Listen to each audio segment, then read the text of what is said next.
안녕하세요, 우치스의 티노입니다. 오늘은 지금 시작하면 좋을 TCG 7개를 골라서 준비해봤습니다. 그 전에 우선 TCG가 무슨 뜻인지 먼저 짚고 넘어가야 되겠죠. TCG는 트레이딩 카드 게임의 줄임말로 규격화된 카드들을 모아서 자신만의 카드 덱을 만들고 상대방과 1대1로 겨루는 수집형 카드 게임을 말합니다. 또 단순히 보드게임처럼 하나의 상자에 모든 구성품이 들어가 있는 게 아니라 새로운 카드팩을 뜯어서 랜덤으로 등장하는 카드들을 모으고 사람들과 교환하며 즐기는 것이 가장 큰 특징인데요. 때문에 게임을 즐기는 목적이 아니라 수집 욕구를 불러일으키는 아름다운 카드들을 모으기 위한 콜렉터분들도 존재하죠. 그럼 바로 첫 번째 게임 소개부터 넘어가도록 할 텐데, 지금까지 골라보기 영상들처럼 난이도 쉬운 순서에서부터 어려운 순서대로 소개를 해드리도록 하겠습니다.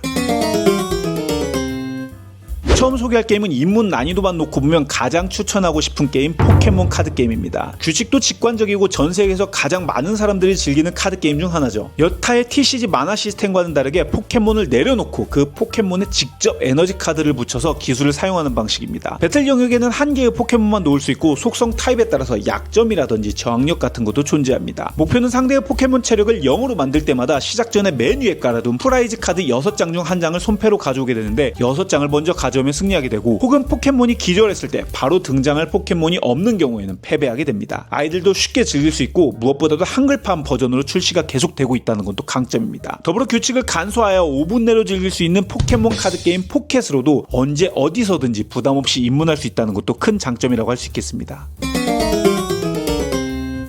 다음 두 번째는 쿠키런 카드 게임입니다. 국산 TCG답게 접근성이 좋은 게임이 아닐까라는 생각이 드는데요. 포켓몬 카드 게임처럼 쿠키를 소환해서 대결하는데, 쿠키 체력이 0이 될 경우 브레이크 에어리어 영역으로 옮기게 되고, 이렇게 모인 쿠키의 레벨의 총합이 10 이상 넘어가게 되면 패배하는 터라 무조건 레벨이 높은 쿠키로만 선택하는 것도 부담이 되어서 쿠키를 선택하는 것에서부터가 재밌는 게임입니다. 또 쿠키를 소환하는 데는 비용이 없고 공격할 때만 마나를 사용하는 방식이라 초반부터 게임이 굉장히 시원하게 전개됩니다. 마나는 매턴 자신의 손패 카드 중 한 장을 서포트 영역에 내려놓아서 사용할 수 있고, 배틀 영역에 놓을 수 있는 쿠키도 최대 2개까지 놓을 수가 있습니다. 특히 매턴 2장을 들어가기 때문에 손패가 막히는 경우도 좀 적고, 쿠키가 등장했을 때 체력을 자신의 덱카드 뒷면을 이용해서 표시하게 되는데, 이 때문에 여타의 게임들과는 다르게 덱의 회전율이 생겨나게 되는 게임입니다. 물론 덱이 한 번 돌 때마다 버려졌던 카드 중 쿠키 한 장을 골라서 브레이크 에어리 영역에 놓아야 되기 때문에 회전이 빠른 게 또 좋은 것만은 아니기도 합니다. 더불어 요즘 TCG에서 킥처럼 볼 수 있는 체력 카드를 뒤집을 때 특정 구문이 나오면 효과가 발동되는 플립의 기능도 있어서 카드를 뒤집을 때의 쫄깃함도 잘 살아있습니다. 귀여운 일러스트와 쉬운 규칙 때문에 패스하려던 사람들도 한번 체험해보면 제법 잘 갖춘 전략성과 재미에 깜짝 놀라실 겁니다.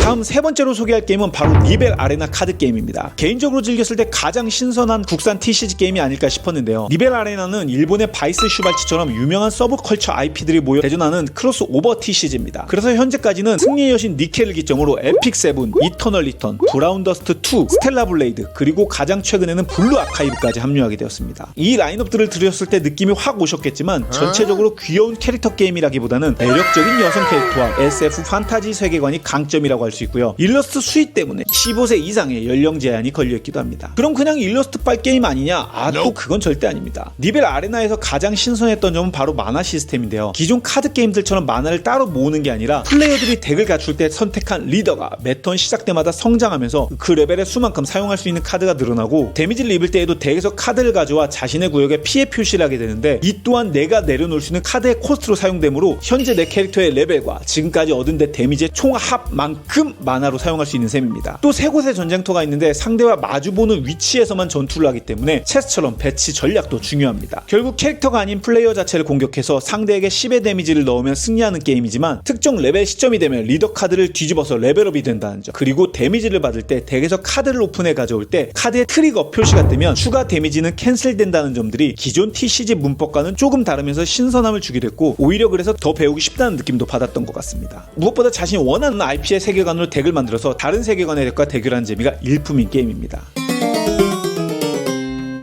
다음 네 번째는 아마 요즘 제일 핫한 게임 중 하나가 아닐까 하는 원피스 카드 게임입니다. 딱 중간 지점에서 설명드리는 것처럼 전략성과 대중성을 고루 갖춘 게임인데요. 원피스가 갖고 있는 IP의 친숙함과 정식 한글판으로 지속적 출시가 된다는 점이 높은 메리트가 아닐까 생각합니다. 무엇보다 원피스의 가장 큰 특징은 바로 둔 카드 시스템입니다. 여타의 게임은 손페어 덱을 만화로 사용해야 하는 경우가 있는데, 원피스는 별도로 만화 역할을 하는 둔 카드가 존재하고, 매턴 2장씩 늘어나 만화 선택의 고민을 제거하고 속도감 있게 전개가 됩니다. 또 이 둔 카드는 카드는 심지어 자원으로도 사용할 수 있지만 캐릭터에게 붙여서 공격력을 올릴 수 있는데요. 즉 같은 자원을 이번 턴에 어디에 투자할지를 계속 고민해야 하는 계산적인 매력이 넘쳐나는 게임입니다. 또 덱을 구축하기 위해서는 리더 카드를 선택해서 그 리더 카드에 걸맞는 색상으로 덱을 구축해야 되는데 단색의 리더는 아무래도 제약이 있는 만큼 체력이 높고 혼합색의 리더는 제약이 조금 더 덜한 만큼 체력이 낮은 밸런스도 존재합니다. 게임의 목적은 리더를 공격해서 체력을 0으로 만들고 그 뒤에 한 번 더 공격이 성공하면 승리하게 되는데 딱 보기에 리더가 무방비인 것 같아도 공격을 대신 받아주는 블로커 역할의 캐릭터들이 존재한다든지 손패의 카드에서 공격력을 일시적으로 높여주는 카운터 효과의 카드들도 있어서 끊임없이 계산해야 되고 상대의 손패를 유치해야 하는 피마르는 심리전이 일품인 게임입니다. 현재 국내 대회도 가장 활발하고 매 시즌마다 메타도 꾸준히 변화하기 때문에 원피스를 좋아하면서도 경쟁을 좋아하는 분들께는 적극 추천하는 게임입니다.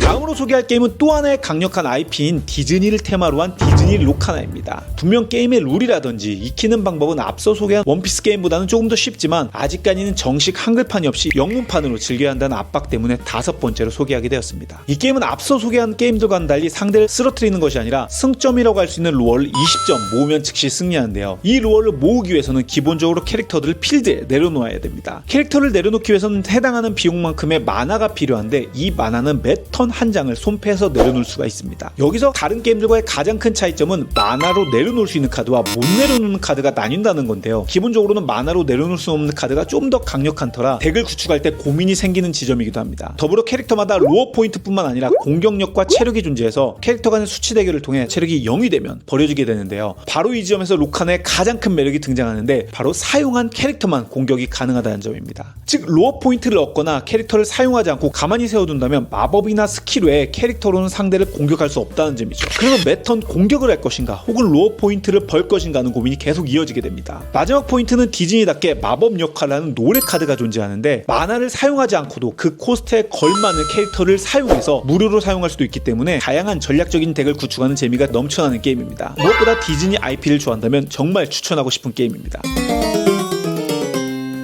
다음 6번째 게임은 현 시점에선 국내에 정식 출시되진 않았지만 벌써부터 해외에서 뜨거운 반응을 불러일으키고 있는 롤 IP의 게임 리프트 바운드입니다. 리그 오브 레전드 게임을 좋아하시는 분들이라면 가장 눈여겨봐야 될 게임이라고 생각이 드는데요. 이 게임은 앞서 소개한 게임들과는 다르게 거점을 확보하고 지켜서 얻은 점수로 상대보다 먼저 8점을 획득해야 승리하는 방식입니다. 더불어 만화 형식도 원피스 카드 게임과 마찬가지로 별도의 룬 카드가 존재하고 리더 카드 마냥 레전드 카드라고 하는 자신의 주 캐릭터를 하나 선택하게 되는데 이로 인해 그에 걸맞는 두 가지 색상의 룬카드를 총 12장이 되도록 자신이 마음대로 비율을 조합할 수 있습니다. 이 비율이 제법 중요한 이유는 카드를 손에서 사용할 때 단순하게 코스트만큼의 룬카드만 소위 꺾어서 사용하는 카드들도 있지만 여타의 강력한 카드들은 특정 룬색 카드를 완전히 룬 덱으로 돌려놓아야만 사용할 수 있는 카드가 있기 때문에 룬카드가 제거되고 추가되는 식으로 순환이 되는 구조를 갖추고 있습니다. 또 역시 원피스 카드 게임처럼 룬카드가 2장씩 늘어나는 구조라 전개 자체는 시원하지만 전투 방식은 원피스와는 다르게 서로 간보는 수싸움이 필요한데요. 거점의 캐릭터를 보내서 거점에 머물러 있는 상대와 대결할 경우 공격력이자 체력을 뜻하는 마이트의 수치를 비교하게 되는데 단순히 캐릭터의 수치만 비교하기 전에 보유하고 있는 액션과 리액션 카드 등을 돌아가면서 내게 됩니다. 이때 결과를 처리할 때 가장 마지막으로 낸 리액션 카드가 먼저 발동되는 역순의 처리 과정으로 인해서 운영과 타이밍 싸움이 굉장히 중요한 게임입니다. 국내는 곧 9월에 오리진 한글판이 출시되어서 해외의 메타를 따라가긴 하겠지만 2028년경에는 전세계 리프트 바운드 출시 타이밍을 다 같이 맞춘다고 하니 장기적인 관점에서 본다면 지금 준비하고 시작하기에 가장 좋은 게임 중 하나라고 할 수 있습니다. 마지막으로 소개할 게임은 IP로만 보면 세계에서 정말 손가락에 꼽을 수 있는 스타워즈 언리미티드입니다. 아쉽게도 마지막에 소개할 수밖에 없는 이유는 역시 언어적 압박이 있는 영문 게임이라는 점인데요. 물론 기존 TCG를 즐겨보셨던 분들에게는 아주 기본적인 용어와 문장의 구조이고 웹상에서 카드 효과를 다 한글화로 번역을 해두었기 때문에 즐기시는데 큰 장벽이 없긴 합니다. 어쨌건 언어적인 걸 떠나서 게임적으로만 놓고 본다면 정말 전략성이 뛰어난 게임이라고 생각이 드는데요. 그 요인 중 하나는 바로 이니셔티브 토큰을 이용해 주고받는 턴 방식의 차이입니다. 지금까지 소개한 게임은 자신의 턴에 마나를 묻고 카드를 사용하는 등의 액션을 마나가 허용하는 내에서 얼마든지 수행하고 자신의 턴을 마치는 방식이었는데 이 게임은 딱 서로 한 턴씩만 주고받고를 반복하게 됩니다. 그러다가 정말 할 게 없을 때 패스를 하게 되는데 일반적인 패스 외에도 먼저 패스를 외치게 되는 경우 다음 라운드 때 선을 잡을 수 있는 이니셔티브 토큰을 가져올 수 있는 이니셔티브 패스 기회가 있기 때문에 아직 할 수 있는 턴의 기회가 남아도 먼저 패스를 하는 보드게임적인 심리전이 발생합니다. 또한 스타워즈 테마에 걸맞게 지역도 우주와 지상으로 나뉘어 있어 그에 걸맞게 캐릭터들을 내려놓을 수 있고 또 그 지역에 맞는 캐릭터들만 전투가 가능합니다. 또 어느 지역이든지 캐릭터 공격이 아니라 상대의 베이스를 공격할 수가 있는데 상대의 베이스 체력을 0으로 만들면 승리하는 방식입니다. 또 카드덱을 구성할 때는 한 장의 리더와 한 장의 베이스를 선택하는데 이 카드들은 각자 고유 특성을 갖고 있고 효과들도 저마다 달라서 어떤 리더와 어떤 베이스를 선택하느냐가 첫 전략의 갈림길입니다. 그렇다고 리더와 베이스가 갖고 있는 특성으로만 덱을 짜야 하는 제약은 없고 특성이 없는 카드를 사용하려면 추가로 자원을 2개 더 내야 하는 페널티만 존재해서 덱을 만들 수 있는 자유도는 무궁무진한 셈입니다. 마지막으로 내가 선택한 리더가 다른 특정 조건이 되면 전장에 진출할 수도 있다거나 캐릭터나 기체에 아이템 및 파일럿으로 달아주어서 더욱 강하게 업그레이드도 할 수 있는 등 그야말로 깊이 있는 전략 카드 게임을 원한다면 정말 만족도가 높은 게임이라고 생각합니다.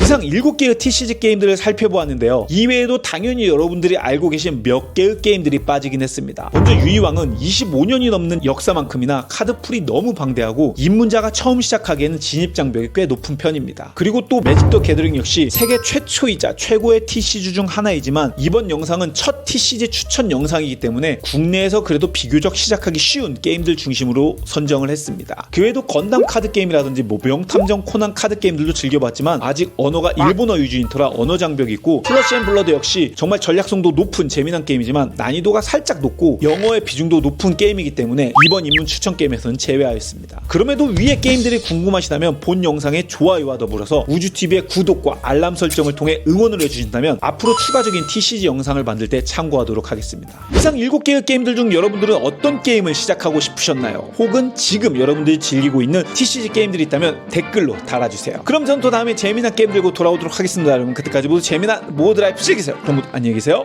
우빠!